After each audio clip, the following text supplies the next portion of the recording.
एहसान उल हक मलिक सम्मानित से हमारे सहयोगी शिवनारायण कुशवाहा जी, आज हम यहाँ भोगनीपुर में है, जो कानपुर देहात का कस्बा लगता है। हमारे साथ एक साथी है, उनसे मैं सवाल अभी कर रहा हूँ और ख़ास करके हम आज इनसे मुस्लिम कम्युनिटी के बारे में जानेंगे कि मुस्लिम कम्युनिटी की जो बदहाली है उस पर आप क्या कहना चाहते हैं। आप अपना नाम बताइए। हमारा नाम अशरफ खां है और मैं भोगनीपुर का निवासी हूँ। आज भारत देश में मुस्लिम समाज को मुख्य धारा में जोड़ते हुए भी नहीं जोड़ा गया, क्योंकि उनकी मूलभूत सुविधाएं जो हैं आज तक ये सरकार नहीं दे पाई, क्योंकि स्वतंत्रता के समय से मुस्लिम का योगदान इतना ज़्यादा रहा है, उसी वजह से हमारा देश आज स्वतंत्रता की सांस ले रहा है। लिहाजा हम ये कहना चाहते हैं कि मुस्लिम का जो हक है, जो वास्तव में हक है कि उनका समाज पढ़ा लिखा हो, उनको जो सरकार द्वारा दी जाने वाली योजनाएं हैं उन योजनाओं से जोड़ा जाए और उनको उस तरह से उठाया जाए, अच्छी शिक्षा दिलाई जाए, तकनीकी शिक्षा दिलाई जाए, जैसे इंजीनियर, डॉक्टर, इस तरह के कोर्स करवाए जाए, तो ये मुख्य धारा में आके सम्मानित जिंदगी जी सकते हैं, जो इसका अभाव है। जहाँ तक मुसलमानों का सवाल है, हमारे यहाँ मजहब के बारे में ज़्यादा जानकारी दी जाती है और संविधान के बारे में नहीं।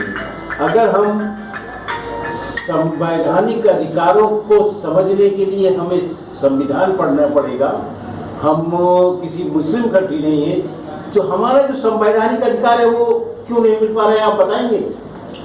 ये सरकारें जो नई नई आ रही हैं, वोटों की राजनीति करके अपना हित साबित कर लेती हैं, सिद्ध कर लेती हैं और उनके अधिकारों को भूल जाती हैं। इसका मुख्य कारण ये है।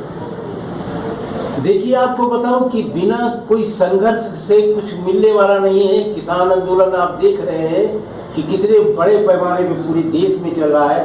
कभी मुस्लिम जमात या मुस्लिम कोई तंजीम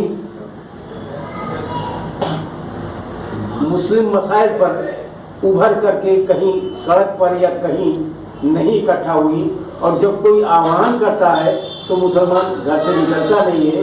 कि सरकार क्या जाने क्या मिल रहा है क्या नहीं मिल रहा है, क्या कहना चाहेंगे। देखिए, सरकार के पास सारे आंकड़े हैं, सरकार के पास सारे आंकड़े हैं और वो खास तौर से मुस्लिम समुदाय को देना नहीं चाहती, ताकि ये दबे कुचले बने रहें, ये तरक्की ना कर पाए और मुख्य समाज में ना आ पाए। इस वजह से हम लोगों को कमजोर पहले से किया जा रहा है और अब लगातार किया ही जा रहा है। आप कमजोर हमेशा रहेंगे, क्योंकि आपको स्ट्रगल नहीं करना है बैठे बैठे। अगर आप चाहते हैं कुछ मिल जाए तो संभव नहीं है आज के माहौल में, इस भारत में। हमारे साथ किसी कबीर जी हैं, मुसलमानों के बारे में आप बताएं कुछ।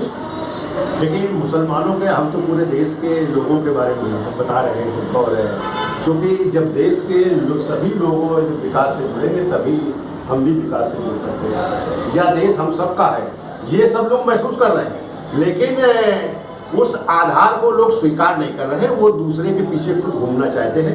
आज जो देश में विकृत सामाजिक व्यवस्था है, वो लोग जिस तरह से इस देश को अपने कब्जे में कर लिया है, चाहे झूठ बोल कर, चाहे भ्रष्टाचार करके, चाहे माफिया के तंत्र से और पूंजीपति व्यवस्था से, तो ये सब चीज़ें जो हैं, तो ये हम लोग जो इस देश का मुसलमान समाज है या इस देश का दलित है या पिछड़ा है, ये लोग भी इस देश में बड़ी ताकत थे और ये अपनी जनशक्ति को अगर जोड़कर इस देश को चाहते तो अपने कब्जे में कर सकते थे। इस देश में जो विकृत सामाजिक व्यवस्था के लोग हैं, जिसे हम सामान्य या सवर्ण लोग कहते हैं, तो वो सवर्ण जो है इस देश के लोगों को अधिकार से वंचित करता जा रहा है। हम उसी पर संतुष्टि जाहिर करते जा रहे हैं, बल्कि उनके भ्रष्टाचारी कार्यक्रमों में हम शामिल होते चले जा रहे हैं अपने को बचाने के लिए। ये सबसे बड़ी प्रॉब्लम है। आज ये खुलकर अपने सम्मान को बचाने के लिए लोग अपनी बात भी नहीं कहते हैं। आज मुसलमान, मैं तो सोच रहा हूँ या समझ रहा हूँ कि मुसलमान का जो स्थिरता है ये पूरे देश को खतरे की तरफ ले जा रहे हैं। मुसलमान को इस देश में अपने अधिकार के लिए अपनी बात कहनी चाहिए, उसके लिए लड़ना चाहिए, क्योंकि यह देश उनका उतना है जितना इस देश में उन माफियाओं का, भ्रष्टाचारियों का है।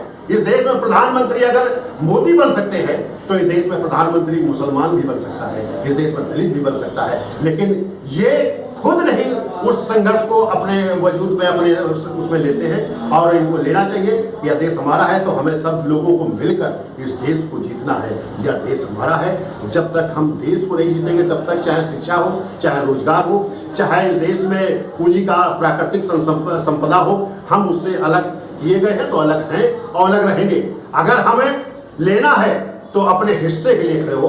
यह देश हमारा है और जज्बातों में अपना समय व्यतीत न करो, क्योंकि आज जज्बाती वो हैं जो हमारी रक्षा करने की बात करते हैं, हमारी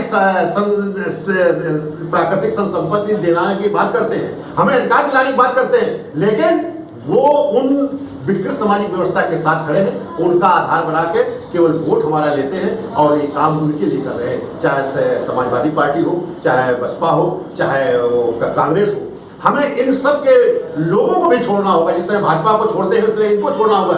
अपनी एक शक्ति तैयार करना होगा जो हमारे वजूद को और हमारे अधिकारों को देने का काम करेंगे। उसी पर हमें सबको मिलकर काम करना होगा, तभी ये देश सबको अधिकार से जोड़ सकेगा। जहाँ तक मुसलमानों की बात है, ये इज्तिमा में करोड़ों की संख्या में जाएगा, मजलिस में जाएगा, मीनार में जाएगा, लेकिन जब संवैधानिक अधिकार की बात होगी, जब मुसलमानों का रिजर्वेशन का बात होगा या जो मुसलमानों का कत्लेआम हो रहा है उस पर जब सवाल आएगा तो ये घर से नहीं निकलेगा।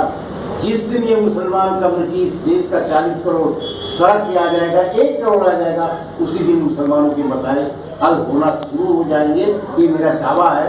तो खास करके मुस्लिम कम्युनिटी से मैं अपील करना चाहूँगा कि अपने संवैधानिक अधिकार के लिए जिस तरह किसान लड़ रहा है, दलित लड़ रहा है, बैकवर्ड लड़ रहा है, उसी तरह आपको अपने मसाइल को लेकर बड़ी संख्या में आपको सड़कों पे उतरना पड़ेगा। और जब तक आप उतरते नहीं हैं तब तक आपकी फटेहाल जिंदगी जो है वो बनी रहेगी, गुलाम है और बदतर गुलाम की स्थिति में रहेंगे। खुदा हाफिज़।